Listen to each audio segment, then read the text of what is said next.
Selamat siang anak-anak. Siang, Pak. Gimana kabarnya hari ini? Sehat, Pak. Nah, sebelum Bapak absen saya perhatikan ini ada semangatnya atau karena sudah siang ini ya? Ya. Ada yang lapar? Ada. Mudah-mudahan di les terakhir ini, di les Bapak ini tetap semangat ya. Semangat ya? Ya. Iya.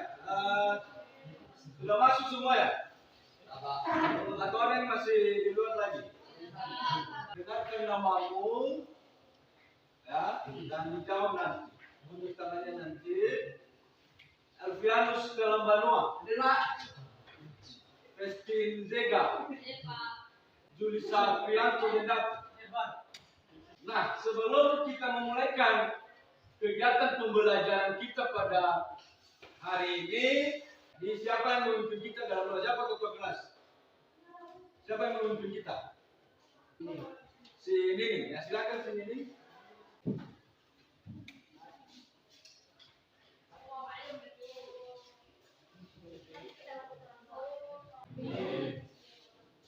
Ya, terima kasih kepada Nini sudah memimpin kita ke dalam doa untuk memotivasi anak-anak kami yang tetap kita memberikan slogan SMA. SMA. Mari bersama, bebas semua. Oh, bagus lah, itu kan semangatnya ada kan. Nah, jadi kita lanjutkan pembahasan kita atau materi pembelajaran kita pada hari ini, termasuk pembahasan baru atau subpokok bahasan atau submateri dari keanekaragaman hayati. Ini tentang keanekaragaman hayati Indonesia. Nah, sebelum itu dulu, saya ingin bertanya kepada anak-anak kami, keanekaragaman hayati itu apa sih? Saya tunjuk aja ya. Ini si Trimon dulu. Nah, si Trimon, menurut kamu keanekaragaman hayati itu apa? Saya keanekaragaman hayati itu terdiri atas dua kata, yaitu keanekaragaman dan hayati. Keanekaragaman itu keberagaman atau variasi, sedangkan hayati itu adalah makhluk hidup. Jadi dapat kita simpulkan bahwa keanekaragaman hayati itu adalah keberagaman atau variasi makhluk hidup yang berdiami wilayah atau tempat tersebut. Oh ya, berikan aplaus untuk semuanya dulu. Artinya di sini pembelajaran yang kita lakukan minggu lalu dan kita laksanakan minggu lalu itu tidak sia-sia. Sekarang kita lanjutkan pembelajaran kita pada pertemuan kedua ini. Kita akan masuk mengenai keanekaragaman hayati Indonesia yang menjadi pokok pembahasan kita atau subpokok pembahasan kita pada hari ini adalah keanekaragaman hayati Indonesia.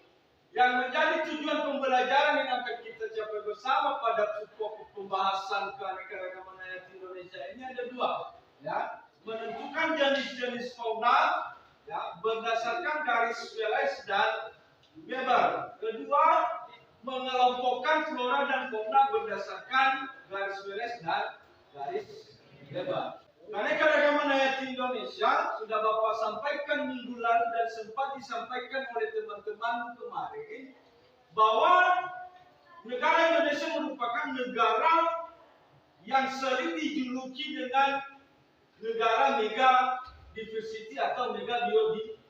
Negara Indonesia dijuluki mega diversity ini karena tingkat keanekaragaman hayati di Indonesia ini sangat tinggi dan termasuk terbesar di dunia. Indonesia juga ya, Kepulauan Indonesia terletak di dalam sabuk ekuator dan terdiri dari atas 17.000 pulau, termasuk negara besar di dunia. Ya. Kemudian dia terletak di sabuk ekuator ini maksudnya adalah terletak antara dua benua dan dua samudra yang mengapit daripada Kepulauan Indonesia ini, yang dimana ya, diapit oleh dua samudra Pasifik dan samudra Hindia dan antara benua Asia dan benua Australia. Silakan ditonton video ini ya, seperti biasa, seperti yang sudah kita laksanakan minggu lalu. Setelah itu langsung bentuk atau ini aja langsung dibentuk kelompoknya sambilan melihat video yang Bapak.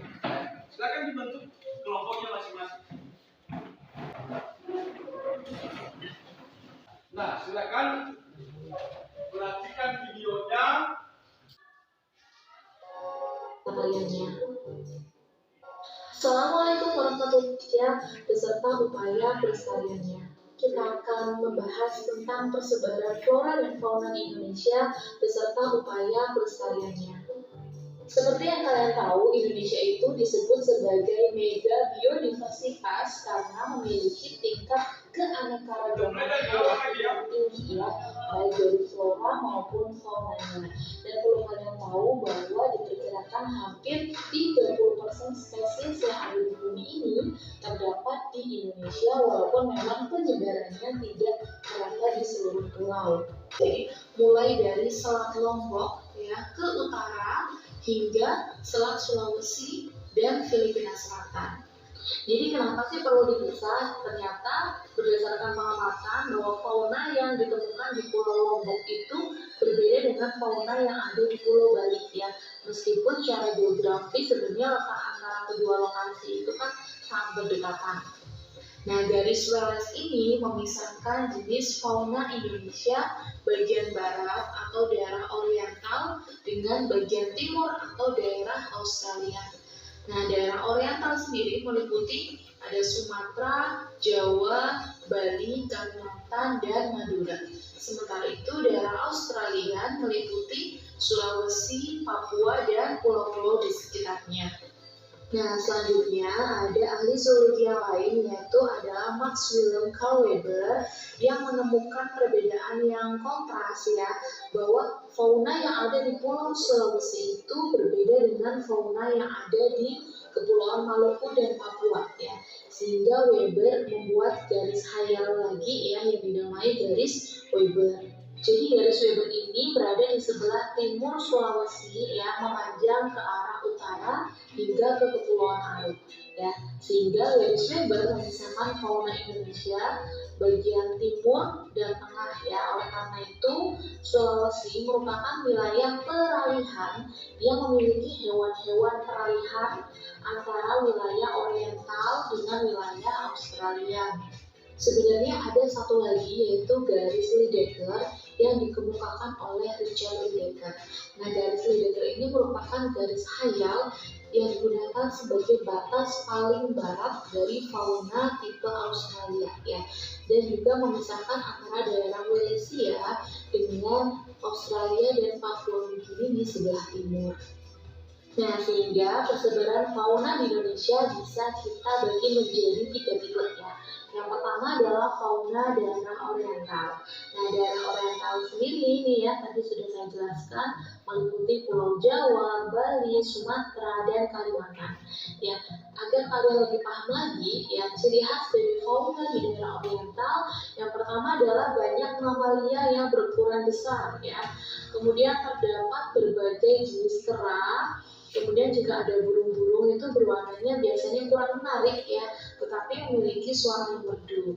Nah, kemudian juga terdapat berbagai jenis ikan air tawar ya.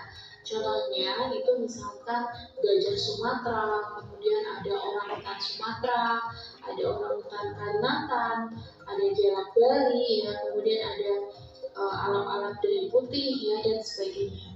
Kemudian yang kedua adalah fauna daerah Australia yang meliputi Papua dan pulau-pulau di sekitarnya ya. Nah, ciri khas dari fauna tipe Australia ini yaitu terdapat mamalia yang berukuran kecil. Jadi kebalikannya dengan daerah yang oriental ya.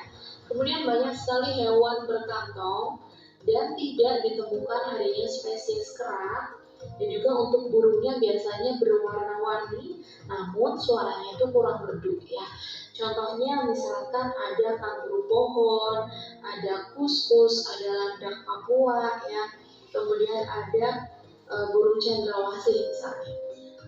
Next, kemudian ada fauna daerah peralihan ya. Nah, ini meliputi daerah Sulawesi dan Kepulauan Nusa Tenggara ya. Nah, fauna daerah peralihan terdiri atas hewan-hewan yang endemik ya, atau yang khas yang hanya ada ditemukan di pulau tersebut. Contohnya misalkan Ada musang coklat Sulawesi, ada babi rusa, ada anoa darat ya, ada maleo, ada rampong Sulawesi, dan ada komodo. Nah, itu videonya persebaran flora dan fauna di Indonesia. Nah, di LK yang sudah Bapak sampaikan, yang kami kerjakan, didiskusikan masing-masing kelompok, di situ ada gambar peta yang kosong, tuh, nama-nama pulaunya belum saya kasih. Kemudian ada gambar-gambar fauna di situ, ada beberapa, dan ada tabel di situ. Nah, jadi silakan diisi tabel itu berdasarkan pengamatan pada peta dan gambar fauna yang sudah Bapak cantumkan di LKPD itu.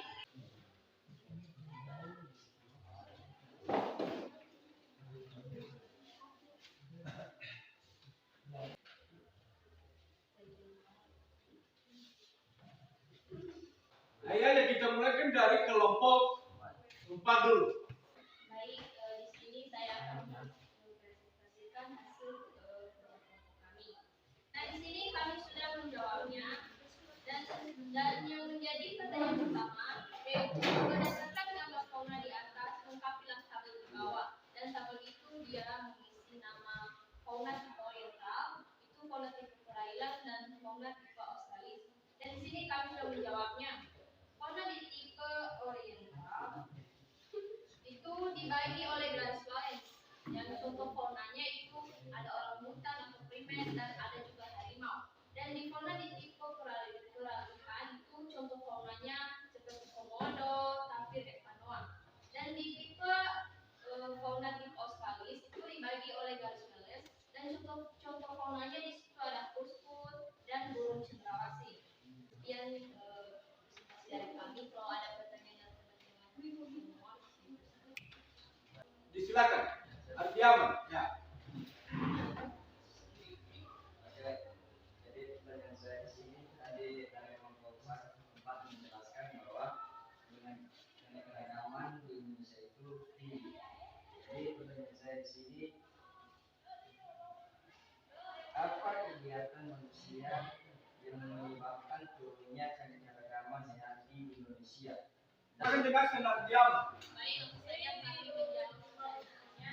Menjadi pertanyaan tadi, apa kegiatan manusia yang dapat mengurangi persebaran flora dan fauna, serta kegiatan manusia yang dapat meningkatkan persebaran flora dan fauna? Siapa yang dapat menyimpulkannya dulu? Dipersilakan. Disilakan. Baik, di sini saya sudah menunjukkan hasil materi yang kita bahas tadi, yaitu mengenai Australorus ini membagi fauna di Indonesia menjadi 3 tipe. Dan tipe yang pertama itu tipe asertis, tipe yang kedua tipe perairan, dan yang ketiga tipe australis. Dan yang menjadi tipe asertis ini itu meliputi fauna yang berbeda di wilayah Sumatera, Kalimantan, Jawa, dan Bali. Pada wilayah ini banyak terdapat jenis fauna yang menyusui dan berukuran besar, jenis flora dan ikan air tawar. Tetapi tidak banyak jenis burung berwarna. Jenis fauna yang banyak ditemukan di wilayah ini contohnya ada orangutan, monyet, gajah, badak, harimau, dan lain sebagainya. Jadi itu saja pembelajaran kita pada hari ini mengenai keanekaragaman hayati yang di dalamnya adalah persebaran flora dan fauna di Indonesia.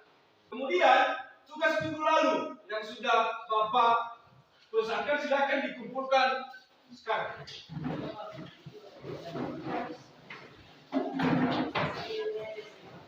Untuk mengakhiri pertemuan kita pada hari ini, bagusnya kita menyerahkan buku dan ibadah kita ke dalam tangan Tuhan yang dipimpin oleh Samuel. Disilakan.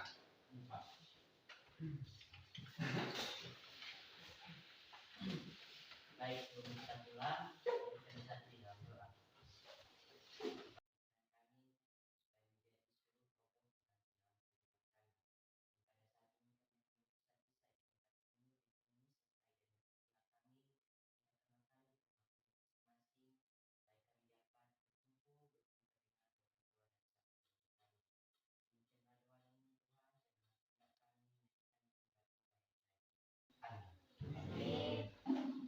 Nah, itu saja untuk hari ini. Saya sapa kita kembali. Selamat siang, Nyaom.